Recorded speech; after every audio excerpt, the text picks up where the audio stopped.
District लिया में दो शहजादियों की लड़ाई में जो है वो चमचागिरी की जो है इंतहा की जा रही है। हजारों जो पोस्टें और हजारों जो कमेंट्स हैं वो 2 दिन से जो थल जीप रैली के बाद जो है वो मुसलसल किए जा रहे हैं। कुछ लोग जो है वो डीसी अमीरा बख्त बिदार साहबा की जो है वो हमायत कर रहे हैं और कुछ लोग जो है मकामी एमपीए जो है सोमिया अता बलोच की जो है वो मुखालफत जो है वो कर रहे हैं।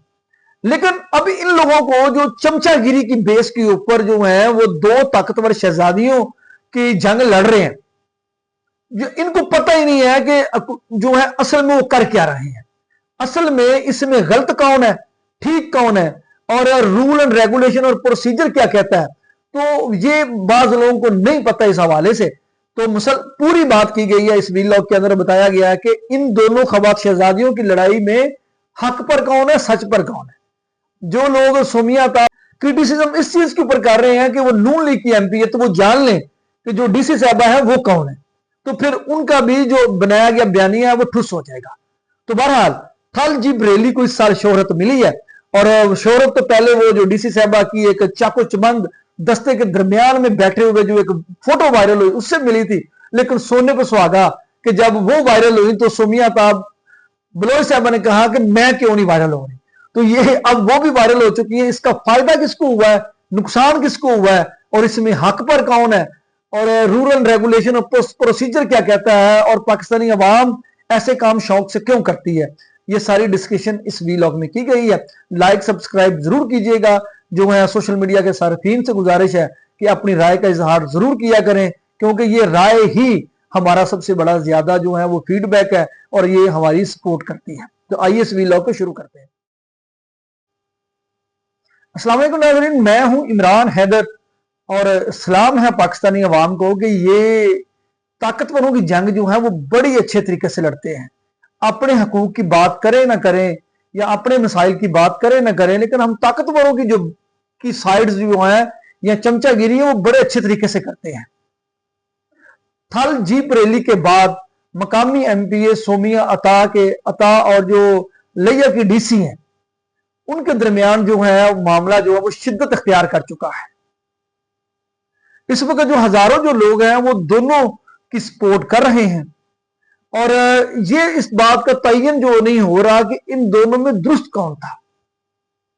बाज लोग ये कहते हैं कि सोमिया अता जो है वो क्योंकि मकामी नून लीगी एमपीए थी तो वो पब्लिक की नुमाइंदा थी, तो डीसी साहबा को खड़े होकर उनका इस्तकबाल भी करना चाहिए था और उनको जगह भी प्रोवाइड करनी चाहिए थी। जगह प्रोवाइड करना डीसी साहब का मामला है।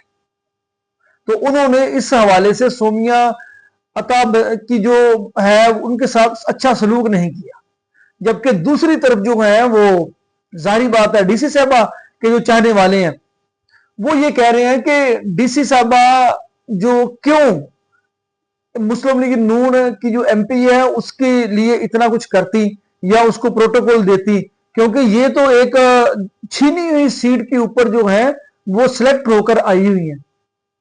अच्छा, जो लोग ये मौका अख्तियार कर रहे हैं डीसी साहबा की हमायत के लिए कि नून लीगी एमपीए को इज्जत नहीं देनी चाहिए थी, अच्छा उनमें ज्यादातर जो वो पीटीआई के लोग हैं या मुस्लिम लीग नून के मुखालिफ लोग हैं और वो सिर्फ इसी सोच को सामने रखकर जो है वो डीसी साहबा का साथ दे रहे हैं कि जो इनका तल्लक जो है वो जाहिर बात है हुकूमत से है और वो दूसरी तरफ नून लीग की एमपी है, तो वो लोग भी ठहर जाए। उनको भी मैं बताता हूं कि जो डीसी साहबा आपको चाको चबंद मुसल्ला फीमेल गार्ड के हिसार में सोशल मीडिया के ऊपर बहस की जिन्नत बनती हुई दिखाई दे रही है और बहुत सारे ऐसे सोशल मीडिया के दीवाने हैं वो सिर्फ ये इस बात के ऊपर उस डीसी साहबा की सपोर्ट कर रहे हैं कि उस डीसी साहबा की लड़ाई जो है वो नून लीग की एमपीए के साथ हुई है। तो जरा जान लें कि ये डीसी साहबा जो इस वक्त बहुत ज्यादा वायरल हो चुकी है। अब जो अमीरा बख्श साहबा जो है ये कौन है, अब ये वाली जो बात जो है ये अब बहुत सारे लोग नहीं जानते। अमीरा बिदार बख्श साहबा जो है वो सबसे पहले उनका जो इंट्रोडक्शन है वो जरा ये जान लें कि अमीरा बिदार बख्श जियो न्यूज लाहौर के एडिटर बख्त बिदार भट्ट और सोफिया बिदार साबका फीसद डीजीपीआर लाहौर व शायरा सोफिया बिदार की बेटी है। अब आपको समझाया कि अमीरा बेदार बख्त साहबा, जिनके बारे में ये कहा जा रहा है सोशल मीडिया के ऊपर, जो सोमिया अता बलोच साहबा के सपोर्टर्स है, कि उनका जो हुकूमत ने नोटिस ले लिया उनके खिलाफ, और जो उनका तबादला होने वाला है या उनको इस हवाले से सजा मिलने वाली, तो वो लोग भी ठंड रखें। उनको भी मैं बताता हूं कि इन साहबा को, जो कि डीसी साहबा है अमीरा बेदार बख्त साहबा, उनको सजा देना या उनके खिलाफ कार्रवाई करना, जो आपकी एमपी साहबा फरमा रही है कि जो पार्टी ने नोटिस ले लिया है, वो भी हवाई बात है। उनके खिलाफ जो है वो एक्शन लेना भी इतना आसान नहीं है। वो जरा आप सुन लें कि अमीरा बेदार बख्त साहबा हैं कौन। दो उसके ताकतवर उसके रेफरेंस हैं। डीसी जो है वो इस तरह नहीं बैठी हुई। डीसी साहबा जो इतनी ज्यादा कॉन्फिडेंस है और वो उनको लगता है कि वो ये सिस्टम जो है उनका है, तो उसके लिए जरा जान लें उनके पास दो बड़ी ताकतें हैं। सबसे पहली जो ताकत जो है वो शादी से पहले की है कि वो जो जियो न्यूज है, जरा आप सुनते जाएं। जो जियो न्यूज के एडिटर हैं बख्त बिदार भट्ट साहब। बख्त बिदार भट्ट साहब जो है उनकी साहबजादी है, और सोफिया बिदार जो कि साबका ऑफिसर रही हैं डीजीपीआर लाहौर की। डीजीपीआर लाहौर की जो है वो साबका ऑफिसर रही हैं, शायरा भी हैं, तो वो उनकी जो बेटी हैं। अब एक रेफरेंस के जियो के जो एडिटर जो है, छोटी सीट नहीं है, एमपीए से तगड़ी सीट है, हुकूमतों को कंट्रोल करने वाला चैनल, और प्यारा चैनल है, आजकल बहुत प्यारा चैनल है और मंजूर नजर चैनल है। अच्छा, आगे सुनते जाएं कि इनकी जो शादी है वो नून लीगी एमपीए जो कि नारंग मंडी से हैं, हसान रियाज साहब। वजह शोहरत हसान रियाज की आपको पता है कि मुस्लिम लीग नून में वो यंग एमपीए के जो मरियम नवाज साहबा के बहुत करीब है, जिनको मरियम नवाज साहबा की कुर्बत और सपोर्ट हासिल है, उनके साथ इनकी शादी हुई है। सुन लें कि जो जिस एमपीए की आप हमायत कर रहे हैं उसकी मोहब्बत में कि पार्टी ने नोटिस ले लिया है और अमीरा बिदार बख्त अब नहीं रहेगी, वो जो ग्रोह है, वो जो लोग सपोर्ट कर रहे हैं, उनके लिए भी जरा ये दचका है। अभी तक पार्टी की तरफ से कोई भी ऑफिशियली नोटिस नहीं आया। ऑफिशियली कोई ऐसा कहीं ट्विटर हैंडल के ऊपर, या एक पंजाब की मिनिस्टर है जो रोज यूट्यूब चैनल के ऊपर बैठती हैं, तो उनकी तरफ से भी कोई ऐसा बयान नहीं इस हवाले से आया कि हमने नोटिस ले लिया या किसी को सजा देने लगे हैं या ये ऐसा वाला मामला अभी तक कोई नहीं आया। ये सिर्फ उन्होंने एक अपना बयान दिया है, शायद संदेला साहब के इस बयान के ऊपर कि पार्टी को इसके ऊपर नोटिस लेना चाहिए, तो उन्होंने कह दिया कि ये बयान गर्दिश कर रहा है, लेकिन उनके ट्विटर हैंडल से ये अभी कंफर्म नहीं हो रहा। अच्छा, अब आप सुनते जाएं। अब ये मामला आपको समझ आ गया कि मकामी नून लीगी एमपीए जो है सोमिया अता बलोच साहबा जो है, उनका पाला किसी आम डीसी वगैरह से नहीं पड़ा या आम एसी वगैरह से नहीं पड़ा। वहां पे 3 डिस्ट्रिक्ट की 3 जो है वो आप कह लेंगे 3 तरह के ऑफिसर्स आए हुए थे। एक ही कैडर के डीसी, एसी, तहसीलदार और पटवारी बेचारे जो इंतजाम सारे करवा रहे थे, वो अकेली उनके साथ इनका इशू क्यों हुआ? भाई, अमीरा बेदार बख्त साहबा सिस्टम की बेटी है, सिस्टम की वो बेटी है, वो उनको कौन हाथ लगा सकता है? उनको कौन हाथ लगा सकता है? बताएं कि जो जियो के एडिटर की बेटी हो, जो जिनका तल्लुक पहले ब्यूरोक्रेसी से हो, उसके अलावा उनका जो खामद है वो एमपीए हो। हसान रियाज मैंने बताया कि मुस्लिम नून लीग या मरियम नवाज साहबा के चहीते एमपीएज में से है, और पिछले दिनों उन्होंने असेंबली के अंदर जो है वो लड़ाई भी की थी। इसके अलावा वो एक जिमनी इलेक्शन के अंदर वोट भी डालते हुए उनकी वीडियो वायरल हुई है। तो वो जियाला फोर्स है, नून लीग की जियाला फोर्स के एमपी हैं। तो इसलिए वो जो दोस्त जो सोमिया का बंदयाल के सपोर्टर है, इस चीज पर छलांगे लगा रहे हैं कि डीसी साहब का तबादला, इंक्वायरी, ये वगैरह, तो वो सुन लें कि ऐसा होता हुआ दिखाई नहीं देगा। अच्छा, अब आ जाते हैं इसकी मोरलिटी क्या है, लॉ क्या कहता है, कानून क्या कहता है, उसके ऊपर बात करेंगे। किस हवाले से कानून क्या कहता है कि जो है वो क्या डीसी साहबा को मुकामी एमपी का खड़े होकर इस्तेमाल करना चाहिए था, उनको कुर्सी देनी चाहिए थी। अब इसके ऊपर आ जाते हैं ना। आप जो है नून लीग की मुखालफत के हिसाब से बात करेंगे, किसी की मोहब्बत या किसी की नफरत की बजाय प्रोसीजर के ऊपर बात करते हैं। अच्छा, प्रोसीजर के हवाले से जो प्रोसीजर में कहीं ये नहीं लिखा, कानून की किसी शिक में नहीं है कि एक डीसी ने खड़े होकर जो है वो इस्तेमाल करना है।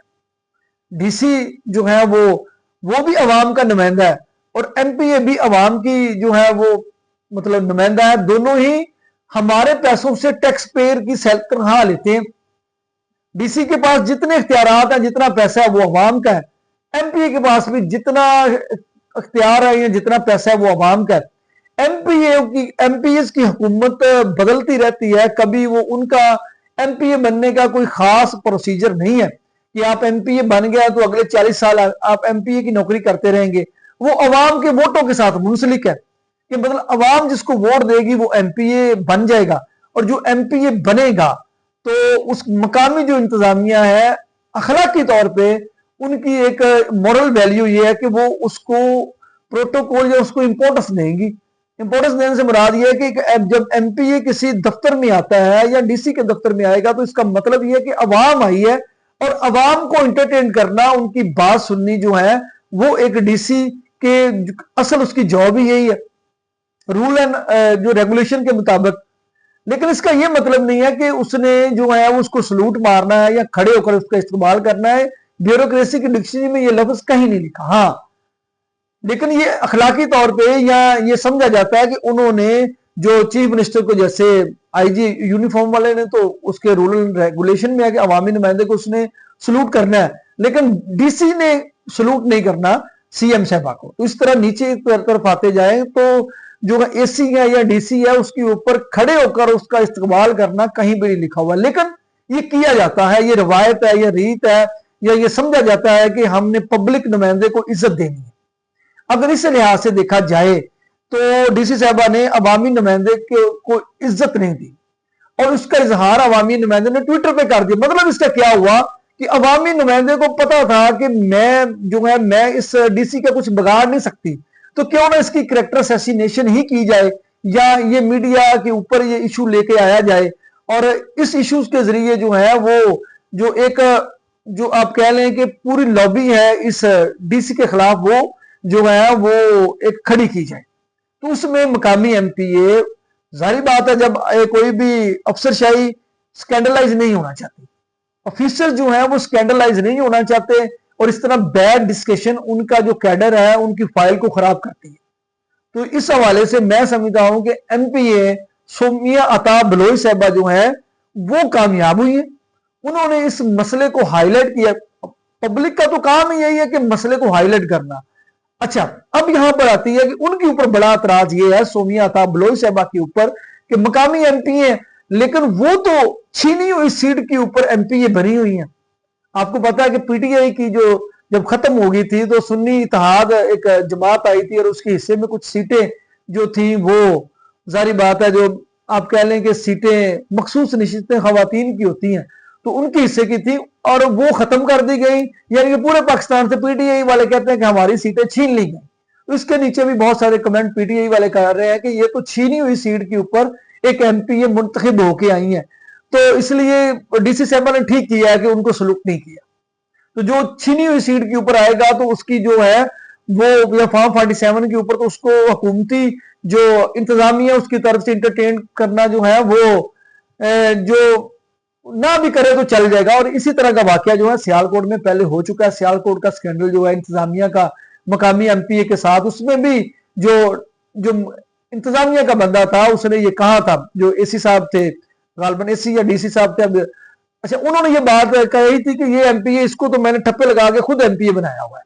जब ये बात बाहर आई तो उसके बाद आप ख्वाजा आसफ साहब जिसके ऊपर बड़े भड़के थे, वो वाला जो मामला सियालकोट का था वो भी इसी के ऊपर बेस करता था कि फॉर्म 47 वाले। तो इंतजामिया के अंदर की वैसे ये देखा गया है कि ये लहर पाई गई है कि जो लोग फॉर्म 47 के ठप्पे उन्होंने खुद जिनके ऊपर लगाए हुए हैं, इंतजामिया उन लोगों को ज्यादा घास नहीं डाल रही। तो अगर कोशिश करते हैं कि वो उस निगाह से, इज्जत की निगाह से नहीं देखती कि जिस जो है निगाह से एक पब्लिक सर्वेंट को, अवामी नुमाइंदे को देखना चाहिए।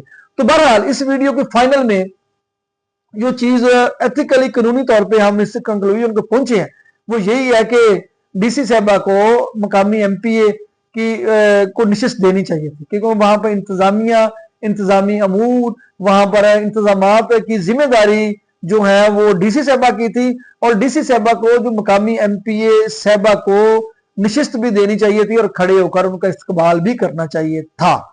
अब जो है डीसी साहबा का जो तबादले की बात है, जो प्रोसीजर की बात है, तो ऐसी बातें कोई नहीं है। डीसी साहबा तगड़ी है, तगड़ी डीसी है, और मुझे नहीं लगता कि उनके साथ कोई तबादला तबूदला साल 2 साल बाद वैसे डीसी का हो जाता है। वो डीसी इतनी दूर लगाई हुई है लिया, तो उसका तबादला होगा, कहीं करीब ले आएंगे। हसान रियाज का भी इतना जो पेंडा है वो भी कम हो जाएगा। तो वो सजा नहीं होती, वो जजा होती है। तो ऐसे मसले में वो वक्ती तौर पे एक डीसी का तबादला होके वो लिया, तो वह यहाँ पर शेखपुरे आ जाएंगी या ननकाना साहब चली जाएंगी या कहीं और साहिवाल आ जाएंगी, थोड़ा सा 100-200 किलोमीटर करीब ही आएगी। रहीम यार खां या कच्चे के इलाके में इनको नहीं भेजा जाएगा। ये सुन लें। तो जो दोस्त ऐसे ही अपना टाइम जाया इस हवाले से करते हैं, तो मेरी उनसे अपील है कि आप अवामी इश्यूज के ऊपर बात किया करें। आपके अपने बड़े मसाइल हैं, पब्लिक के बड़े मसाइल हैं, उनके ऊपर बात किया करें। जितनी एफर्ट आपने इन 2 शहजादियों की लड़ाई में लगाई है, अगर आप इससे कम एफर्ट जो है अपने मसाइल के ऊपर लगाएं, तो यकीनन जो है इसका आपको ज्यादा फायदा होगा। ताकतवरों की चमचागिरी करनी छोड़ दें। ये दोनों आपके नुमाइंदे हैं, ये दोनों आपके टैक्स से जो है, जो आपके टैक्स का पैसा है उससे इलेक्ट होके आए हैं। तो आपकी मेहरबानी है कि इनकी चमचागिरी की बजाय जो है वो अवामी इश्यूज के ऊपर जो है अगर बात कर ले तो वो बेहतर है। इसके साथ मुझे दें इजाजत। अल्लाह हाफिज।